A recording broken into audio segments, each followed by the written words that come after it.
At last! Henry, something dreadful has happened. What's the matter?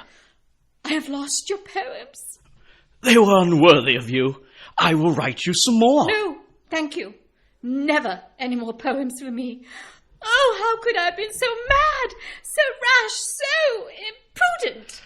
Thank heaven for your madness, your rashness, your imprudence. Oh, be sensible, Henry. Can't you see what a terrible thing this is for me? Suppose anybody finds these poems. What will they think? They will think that a man once loved a woman more devotedly than ever man loved woman before.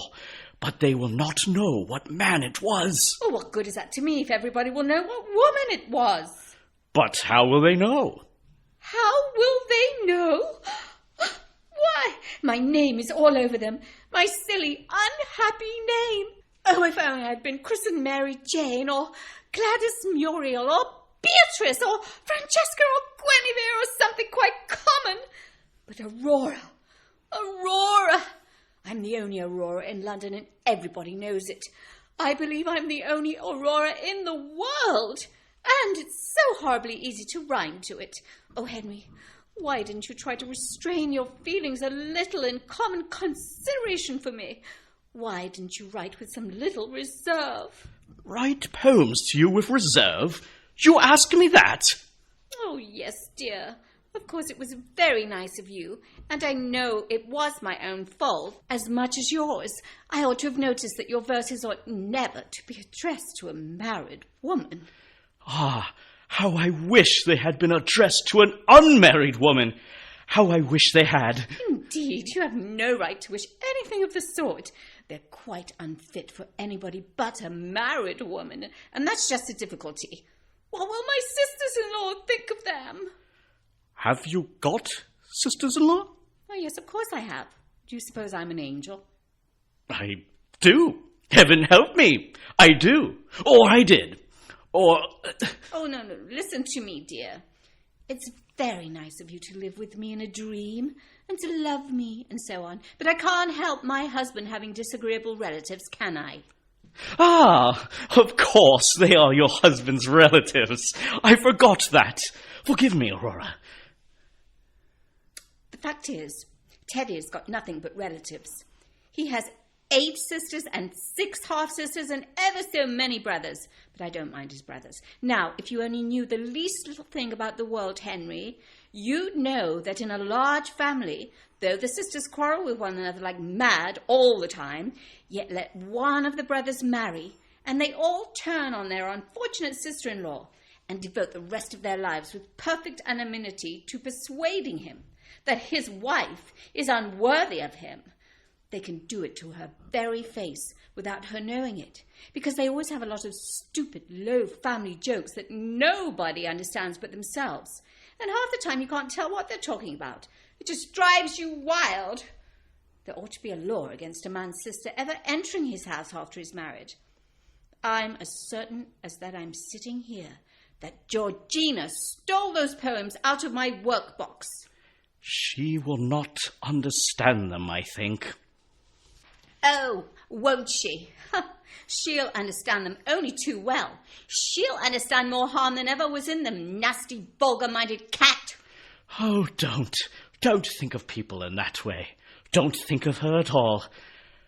Aurora, do you remember the evening when I sat here at your feet and read you those poems for the first time? I shouldn't have let you.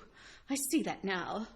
When I think of Georgina sitting there at Teddy's feet and reading them to him for the first time, I feel I shall just go distracted. Yes, you are right. It will be a profanation. Oh, I don't care about the profanation. But what will Teddy think? What will he do? Oh, you don't seem to think a bit about Teddy. To me, Teddy is nothing, and Georgina less than nothing. Oh, well, you'll soon find out how much less than nothing she is. If you think a woman can't do any harm because she's only a scandal-mongering dowdy ragbag, you're greatly mistaken. Oh, Henry, help me. Find a way out of this for me, and I'll bless you as long as you live. Oh, how wretched I am. And oh, how happy I am. Don't be so selfish. Yes, I deserve that. I think if I were going to the stake with you, I should still be so happy with you that I should forget your danger as utterly as my own. No, you are a dear darling boy, Henry. But you're no use. I want somebody to tell me what to do. Your heart will tell you at the right time. I have thought deeply over this, and I know what we two must do, sooner or later. No, Henry. I will do nothing improper, nothing dishonorable. If you did, you would no longer be Aurora. Our course is perfectly simple, perfectly straightforward, perfectly stainless and true. We love one another. I am not ashamed of that. I am ready to go out and proclaim it to all of London, as simply as I would declare it to your husband, when you see, as soon as you will see, that this is the only way honorable enough for your feet to tread. Let us go out together to our own house this evening without concealment and without shame. Remember, we owe something to your husband. We are his guests here. He is an honorable man. He has been kind to us. He has perhaps loved you as well as prosaic nature and his sordid commercial environment permitted. We owe it to him in all honor to not let him learn the truth from the lips of a scandalmonger. Let us go to him now quietly, hand in hand, bid him farewell, and walk out of the house without concealment or subterfuge, freely and honestly, in full honor and self-respect. And where shall we go to? We shall not depart by a hair's breadth from the ordinary natural current of our lives. We are going to the theatre. When the loss of the poems compelled us to take action at once, we shall go to the theatre still, but we shall leave your diamonds here, for we cannot afford diamonds, and do not need them. I've told you already that I hate diamonds, only Teddy insists on hanging me all over with them. You need not preach simplicity to me. I never thought of doing so, dearest. I know that these trivialities are nothing to you. What was I saying? Oh, yes. Instead of coming back here from the theatre, you will come with me to my home, now and henceforth our home, and in due course of time, when you are divorced, we shall go through whatever idle legal ceremony you may desire. I attach no importance to the law. My love was not created in me by the law, nor can it be bound or loosed by it. That is simple enough and sweet enough, is it not? Here are flowers for you. I have the tickets. We will ask your husband to lend us the carriage and show him there is no malice, no grudge between us. Come!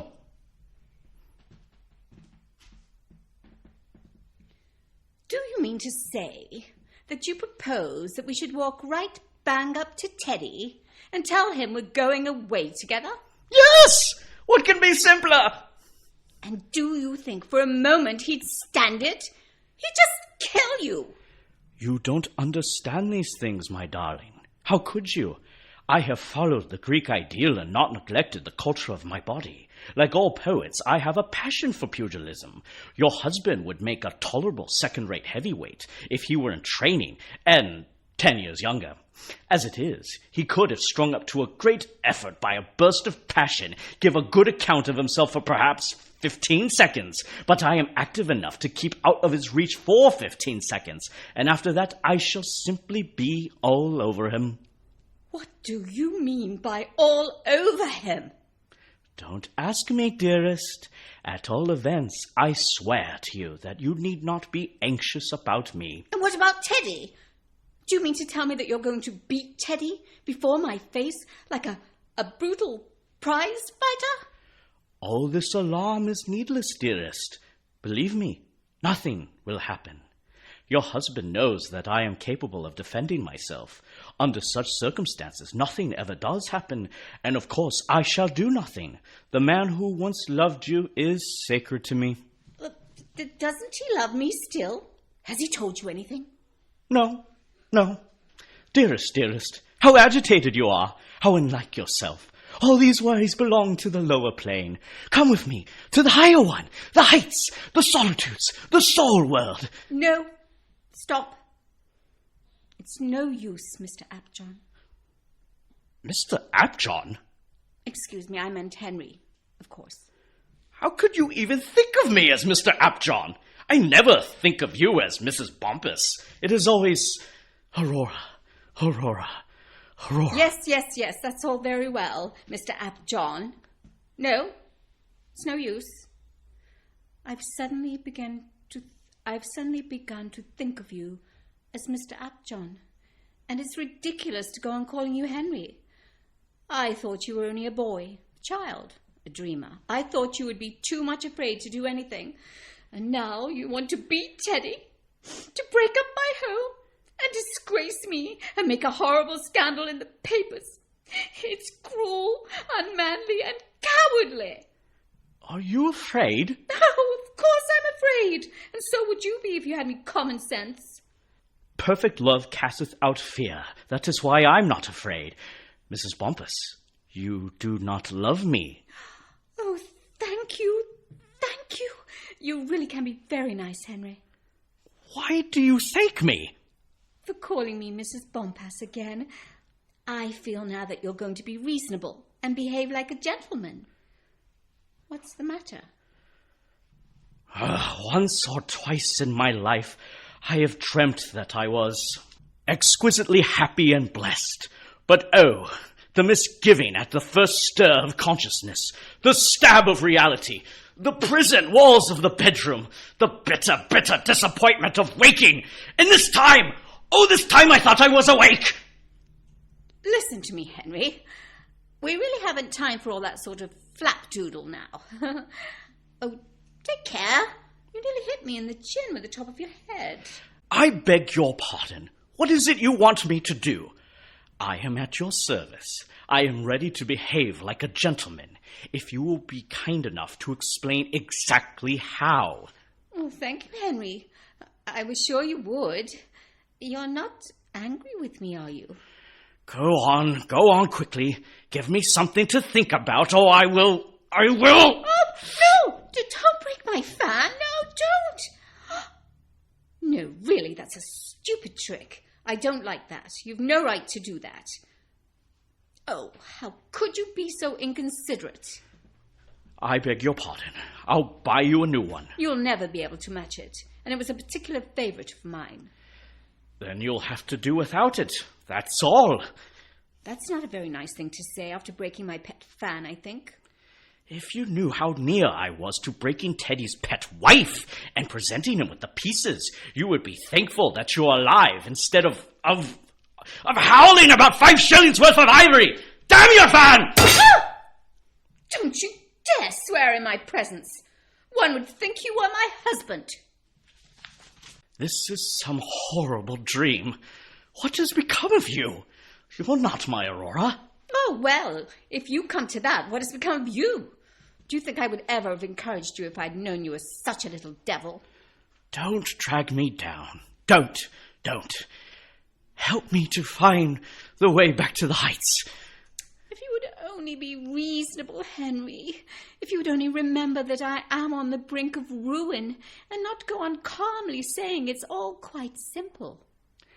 It seems so to me. If you say that again, I shall do something I'll be sorry for. Here we are, standing on the edge of a frightful precipice. No doubt it's quite simple to go over and have done with it. But can't you suggest anything more agreeable? I can suggest nothing now. A chill black darkness has fallen. I can see nothing but the ruins of our dream. Can't you? Well, I can. I can see Georgina rubbing those poems into Teddy. And I tell you, Henry Apjohn, that you got me into this mess, and you must get me out of it again. All I can say is that I am entirely at your service. What do you wish me to do? Do you know anybody else named Aurora? No. There is no use in saying no in that frozen pig-headed way. You must know some Aurora or others somewhere. You said you were the only Aurora in the world, and...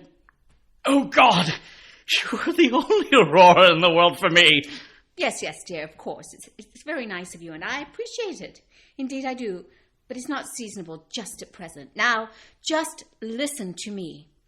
I suppose you know all those poems by heart.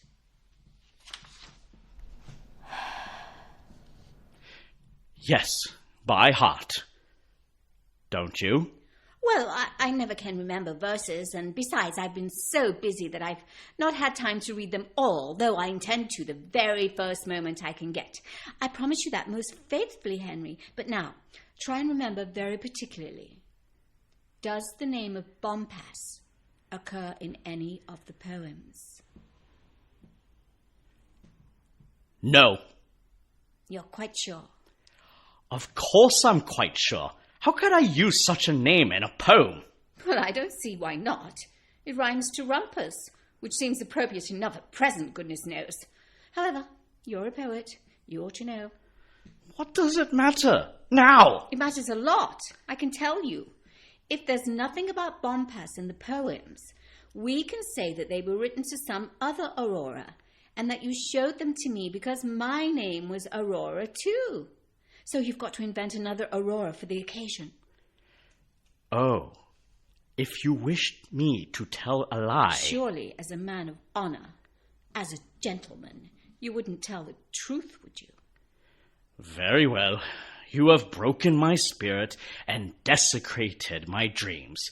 I will lie and protest and stand on my honor. Oh, I will play the gentleman, never fear. Yes, put it all on me, of course. Don't be mean, Henry. You're quite right, Mrs. Bompas. I beg your pardon. You must excuse my temper. I am having growing pains, I think. Growing pains? The process of growing from romantic boyhood into cynical maturity usually takes 15 years.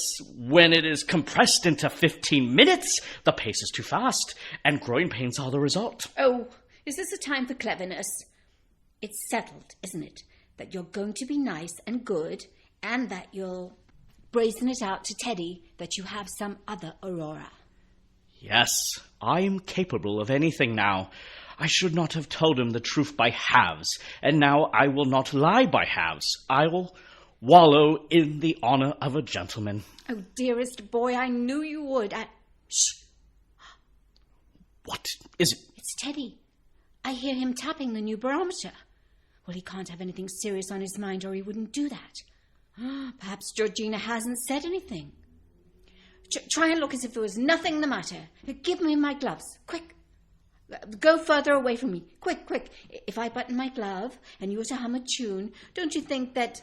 The tableau would be complete in its guiltiness. For heaven's sake, Mrs. Bompas, let that glove alone. You look like a pickpocket. Hello, I thought you two were at the theatre. Oh, I felt anxious about you, Teddy. Why didn't you come home to dinner? I got a message from Georgina. She wanted me to go to her. Oh, poor dear Georgina. I'm sorry I haven't been able to call on her this last week. I hope there's nothing the matter with her. Nothing except anxiety for my welfare and yours. By the way, Apjohn, I should like a word with you this evening, if Aurora can spare you for a moment. I am at your service. No hurry. After the theatre will do. We have decided not to go. Indeed. Well then, shall we adjourn to my snuggery? Oh, you needn't move. I shall go and lock up my diamonds, since I'm not going to the theatre.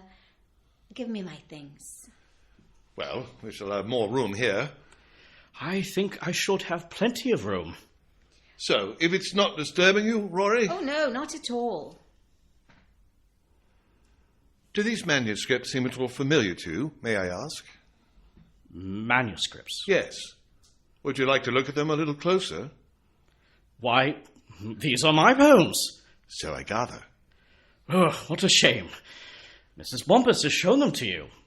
You must think me an utter ass. I wrote them years ago after reading Swinburne's Songs Before Sunrise. Nothing would do me then, but I must reel off a set of songs to the sunrise. Aurora, you know, the rosy-fingered Aurora. They're all about Aurora. When Mrs. Bompas told me her name was Aurora, I couldn't resist the temptation to lend them to her to read, but I didn't bargain for your unsympathetic eyes. Apjohn, that's really very ready of you. You are cut out for literature, and the day will come when Rory and I will be proud to have you about the house. I've heard far thinner stories from much older men. Do you mean to imply that you don't believe me? Do you expect me to believe you? Why not? I don't understand. Come, don't underrate your own cleverness, Apjohn. I think you understand pretty well. I assure you, I am at quite a loss.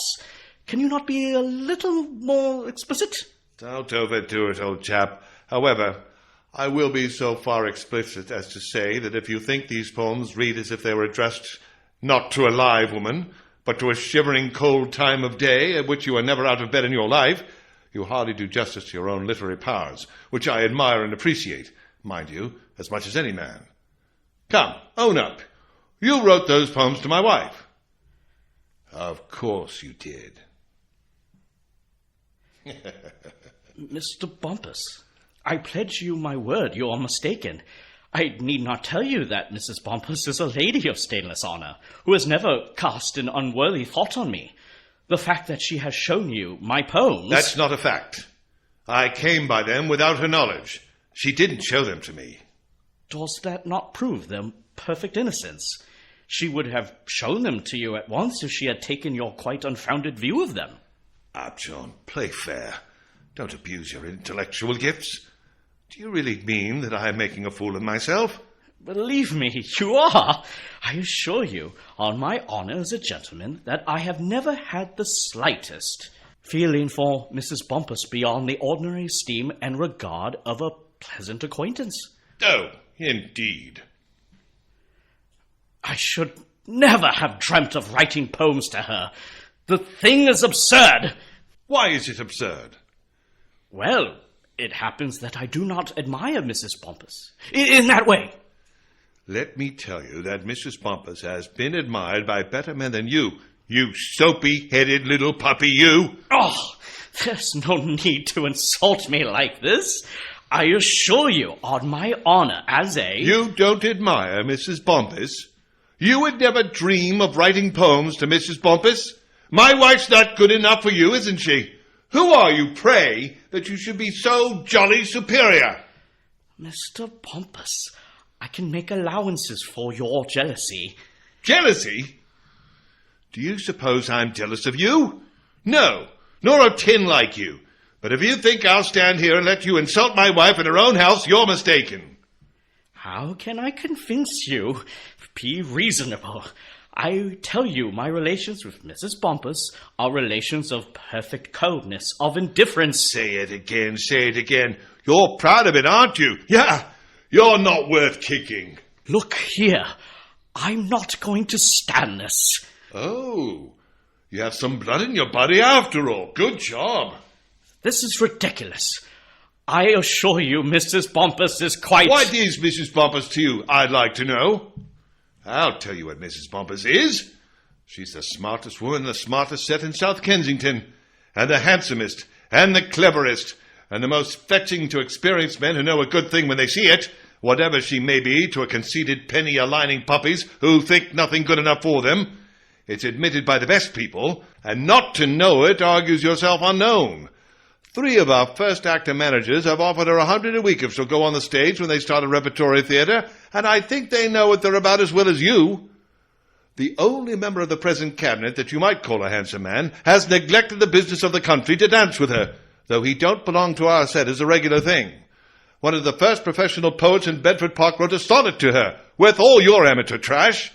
At Ascot last season, the eldest son of a duke excused himself from calling on me on the ground that his feelings for Mrs. Bompas were not consistent with his duty to me as a host, and it did him honor, and me too. But she isn't good enough for you, it seems. You regard her with coldness, with indifference, and you have the cool cheek to tell me so to my face. For 2 pins I'd flatten your nose in to teach you manners. Introducing a fine woman to you is casting pearls before swine. Before swine! Do you hear? You call me swine again, and I'll land you one on the chin that'll make your head sink for a week. What? Oh, you shan't, Teddy, you shan't. You will be killed. He is a prize fighter. I'll prize fight him. Henry, Henry, don't let him fight you. Promise me that you won't. I have got a most frightful bump on the back of my head. Oh, not until you promised. Not until you both have promised. Teddy, you promise, don't you? Yes, be good, you promise. I won't, unless he takes it back. He will. He does. You take it back, Henry, yes? Yes, I take it back. I take it all back, all without reserve. Is nobody going to help me up? Now, won't you shake hands and be good? I shall do nothing of the sort. I have steeped myself in lies for your sake, and the only reward I get is a lump on the back of my head the size of an apple. Now I will go back to the straight path. Oh, Henry, for heaven's sake. It's no use. Your husband is a fool and a brute. What's that you say? I say you're a fool and a brute, and if you'll step outside with me, I'll say it again. Those poems were written to your wife, every word of them, and to nobody else. I wrote them because I loved her. I thought her the most beautiful woman in the world. I told her so over and over again. I adored her. Do you hear? I told her that you were a sordid commercial chump, utterly unworthy of her, and so you are! You don't mean it! Yes, I do mean it! I ought more too. I asked Mrs. Bompas to walk out of the house with me, to leave you, to get divorced from you and marry me. I begged and implored her to do it this very night. It was her refusal that ended everything between us. What she could see in you, goodness only knows. My dear chap, why didn't you say so before? I apologize. Come, don't bear malice. Shake hands. Make 'em shake hands, Rory. Oh, for my sake, Henry. After all, he's my husband. Forgive him. Take his hand. You've got to own that none of your literary heroines can touch my Rory. Hey, Rory, they can't resist you. None of them. Never knew a man who could hold out 3 days. Don't be foolish, Teddy. I hope you were not really hurt, Henry. Ooh, poor boy, what a bump. I must get some vinegar and brown paper.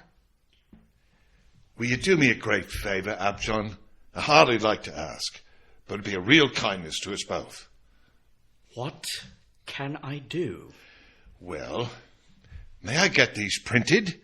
It should be done in the best style. The finest paper, sumptuous binding, everything first class. They're beautiful poems. I should like to show them about a bit. Oh, Henry, if you wouldn't mind. Oh, I don't mind. I am past minding anything. What shall we call the volume? To Aurora, or something like that, eh? I should call it How He Lied to Her Husband.